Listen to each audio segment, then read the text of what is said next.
In this video, I'll cover off what you should know before you buy new versus second-hand mobility scooters.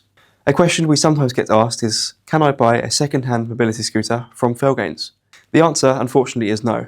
You can buy new scooters from Felgains, but not second-hand. So, if you search for second-hand scooters near me and you found us, we'll have to disappoint you. We don't blame you for asking though. It's a legitimate part of any buying decision to see if you can save money and get the same product or an acceptable alternative for less.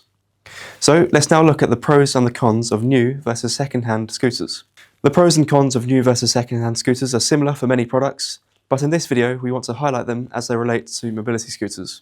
We don't intend to teach common sense or to persuade you to buy a new scooter, but to provide you with the facts so you can make an informed decision. Let's start with the pros of second-hand mobility scooters. Number one is price. This is first because it's by far the biggest appeal of buying a second-hand scooter. You can buy a good quality product from renowned brands for less in the second-hand market. In the case of scooters, you may be able to save several £100s off the price of a new model. Secondly is the eco-friendly aspect. Buying and selling second-hand scooters reduces waste and gives products that are still in good working order a new lease of life, and this appeals to our waste not, want not sensibilities.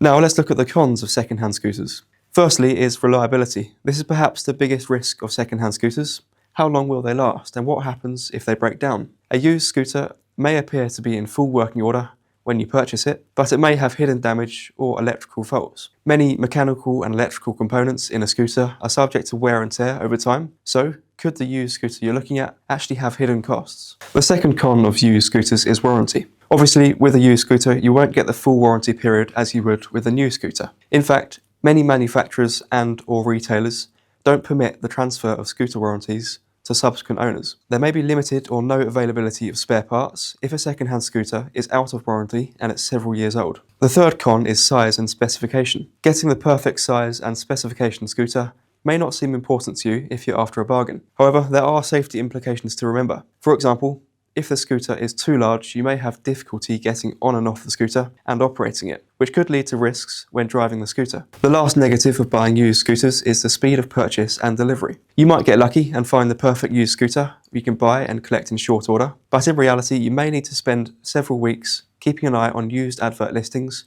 to find a suitable model. How much of a problem this may be depends on how quickly you need your scooter. Now, let's look at the price versus value of new versus used scooters. The starting price of a new scooter is between £1,000 and £2,000. For this, you get a proper assessment of your needs, a quality scooter, and good old-fashioned customer service from inquiry to purchase and aftercare. Now, you may be searching for scooters for the elderly second-hand, thinking you might pick up a bargain and make your relative's life a bit more mobile. And if you're just after a basic scooter for short trips or you can snap up the right thing, this might represent a good deal.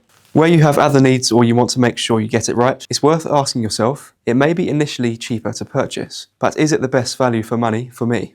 Finally, I'll cover off on 3 top tips for you if you're thinking a pre-owned mobility scooter is the best option. Here's our advice to help you get a good buy. Number 1, make sure it's made by a reputable, established brand and purchased from a UK stockist. Number 2, test all the functions and inspect the frame and electrics for any obvious wear and tear or damage, and ask for the servicing history. Finally, ask for all relevant paperwork such as an invoice, warranty card, and user manual, so you know A, how old it is, and B, whether you're paying a fair price.